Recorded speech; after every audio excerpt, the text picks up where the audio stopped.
Next morning, the fat controller spoke severely to James. "If you can't behave, I shall take away your red coat and have you painted blue. So there." James didn't like that at all, and he was very rough with the coaches as he brought them to the platform.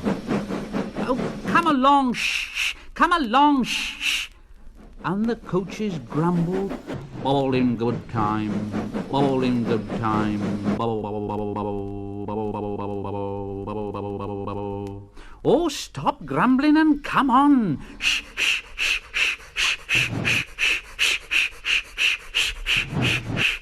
And James snorted into the station with the coaches grumbling after him.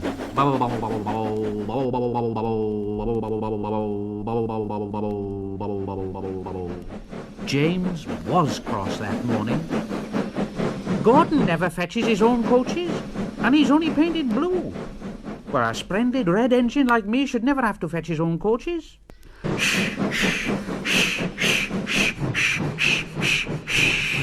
And he puffed and snorted round to the front of the train and backed onto it with a rude bump.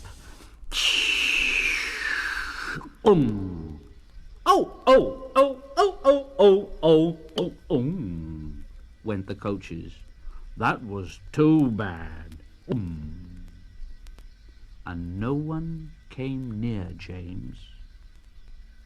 He felt very lonely. I'll show 'em. I'll show 'em.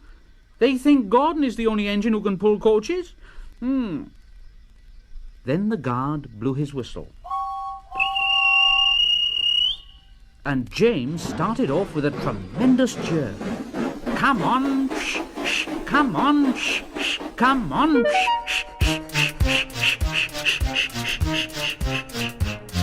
and off he went with the coaches squeaking and groaning. They clattered over the points and out onto the open line. Hurry, hurry, hurry, hurry, shh, shh, shh, hurry, hurry, hurry, hurry, shh, shh, hurry, hurry, hurry, hurry, shh, shh. The coaches didn't like it. Too fast, you're going too fast, you're going too fast. And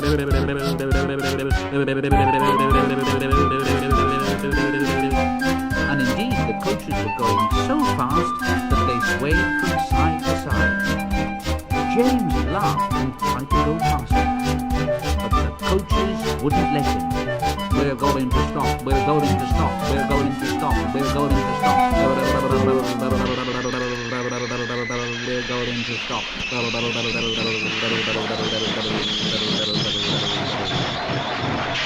And they stopped. James was very worried. He said to his driver, "What's the matter?" "What's the matter? Huh. You might as well ask. The brakes are hard on. There's a leak in the pipe, most likely. You've banged the coaches enough to make a leak in anything." The guard and the driver got down and looked at the brake pipes all along the train. At last they found a hole where the rough treatment had made a joint work loose. The guard said, Well, how shall we mend it?" James's driver thought for a moment. "Well, we'll do it with newspapers and a leather bootlace."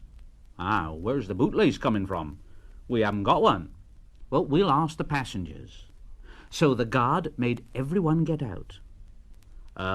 Has anyone got a leather bootlace, please?" But they all said, "No, No, no, no, oh, no." no. Except one man in a bowler hat called Jeremiah Jobling, who tried to hide his feet. The guard said, You have a leather bootlace there, I see, sir. Please give it to me." And Jeremiah Jobling said, "No, I won't." "Well, then I'm afraid, sir, I'm very much afraid that this train will have to stop where it is, and it'll be all your fault."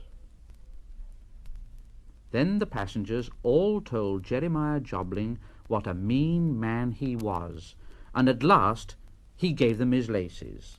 The driver tied a pad of newspapers tightly around the hole, and James was able to pull the train very gently. But he was a sadder and a wiser James, and he took care never to bump coaches again.